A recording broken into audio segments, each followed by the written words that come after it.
Intercontinental আমি programme manager হিসেবে join করি ঢাকায়। এবং ওই সময় মোদি যখন 2020 সালে আসতেছিল, তখন আমি ওই মোদির আসার ব্যাপারে প্রতিবাদ জানিয়ে লেখা লিখি, লাইনের একটা স্ট্যাটাস। আমি অফিসে যেদিন আসবো সেই দিনে, এর পরের দিনে আমি অফিসে আসার পথে আমাকে হাতে বিল এলাকা থেকে ওরা মাইক্রোতে আমার রিক্সা ব্লক করে আমাকে গাড়িতে তুলে নেয়। অ্যান্ড আমাকে প্রথমে র্যাব 11-তে নিয়ে যায় নারায়ণগঞ্জ, ওইখানে একটা সেলে রাখা হয়, ঘুম সেলে। এর পরের দিন রাতেই আমাকে এখানে নিয়ে আসা হয়। সো নিয়ে এসে আমাকে, আমার শার্ট প্যান্ট ছিল, আমাকে লুঙ্গি পরিয়ে দেয় এবং টি শার্ট পরিয়ে দেয়। সো পরার পরে আমাকে, আমি তো ব্লাইন্ড ফোল্ডেড ছিলাম, তো আমি এখানে আমাকে বলে শুয়ে থাকো তুমি এখানে। আমি শুয়েছিলাম না এবং don't make any sound. And আমি সেটা করিনি। একটা পর্যায়ে আমি চেষ্টা করছিলাম বোঝার জন্য যে আমি আসলে কোথায়। সো আমি চোখ ব্লিঙ্কিং করে I just trying to lose my blind fold and I saw someone just from this side, he's just moving his hand and trying to getting my attention. So I saw him and he just telling me just sit down, and I sit down and I was just, my handcuff was in the back side, so samne niye asho. So I just did like this and I was just crying. I just thinking about my two small child and আমার যে বাচ্চা দুইটা ছিল, একটা 7 মাসের বাচ্চা আর একটা 1.5 বছর বাচ্চা। আমি শুধু তাদের কথাই চিন্তা করছিলাম, আমি তাদের খুব মিস করছিলাম। অ্যান্ড আমি শিওর ছিলাম যে আমাকে মেরে ফেলা হোক। অ্যান্ড তাদের থেকে আমি যখন জিজ্ঞেস করছিলাম, তারা আমাকে বারবার বলছে যে চিন্তা করিও না তুমি, এখানে আল্লাহ আমাদেরকে দেখবেন, হেল্প করবেন। সো তারাও বলছিল আমাদের ছোট ছোট বাচ্চা। আমি তাদেরকে তখন জিজ্ঞেস করছিলাম যে তোমরা কয় বছর ধরে এখানে?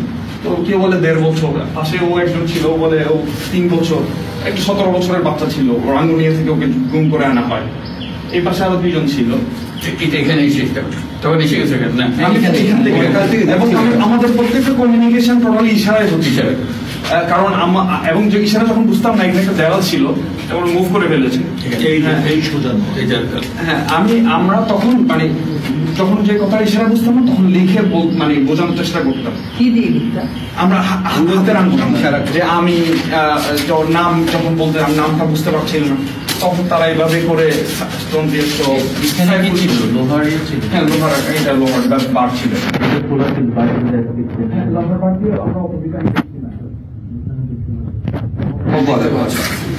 তো ওরা তো আসলে আমাদের সাউন্ড করতে মানা করতো। সো ওরা যখন আসতো, তখন সাথে সাথে আমরা আবার ব্লাইন্ড ফোল্ডে যখন নামি, আমরা আবার পিছন দিকে গিয়ে শুয়ে যেতাম।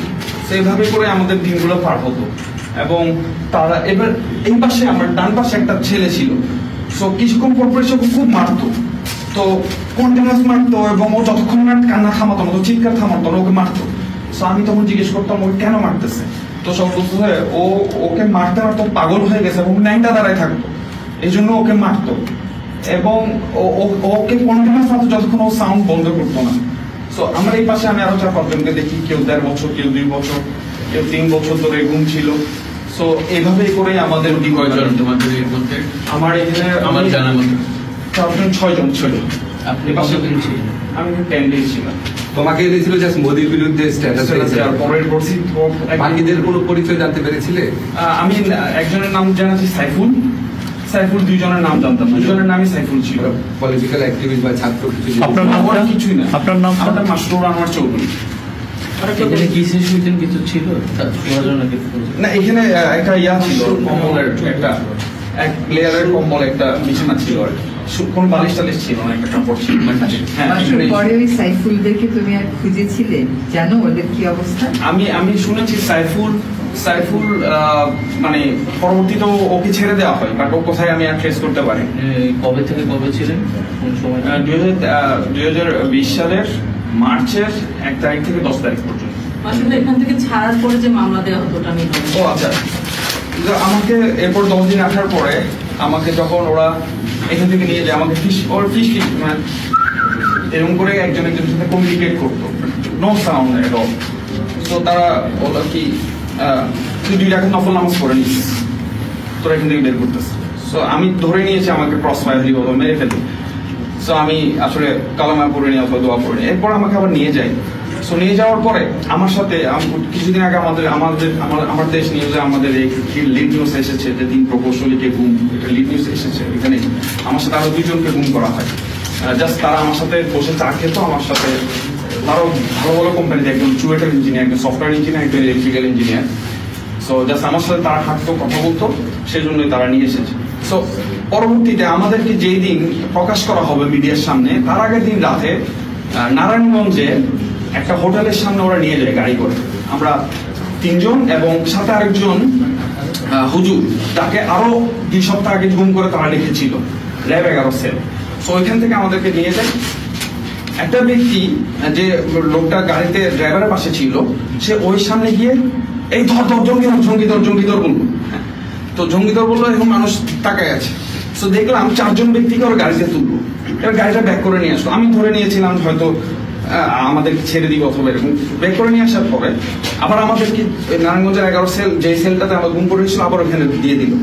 পরের দিন সমস্ত মিডিয়ার সামনে আমাদেরকে এভাবে দাঁড় করিয়ে ক্যামেরাম্যানরা বললো, মিডিয়াম্যানরা বললো যে আপনারা হাঁটেন। হ্যাঁ, আমরা হাঁটলাম। হাঁটার পরে আবার যান, আবার আমাদেরকে ঢুকে ফেলা হলো সেলে। পরের দিন আমাদেরকে জেলে দেওয়া হলো, জেলে নিয়ে যাওয়া হলো। আমরা ওখানে পত্রিকায় দেখলাম নারায়ণগঞ্জে নাশকতার পরিকল্পনার সময় এই প্রকৌশলীদেরকে হাতে নাতে ধরা হয়, গোপন মিটিং এর সময় তাদেরকে হাতে নাতে ধরা হয়।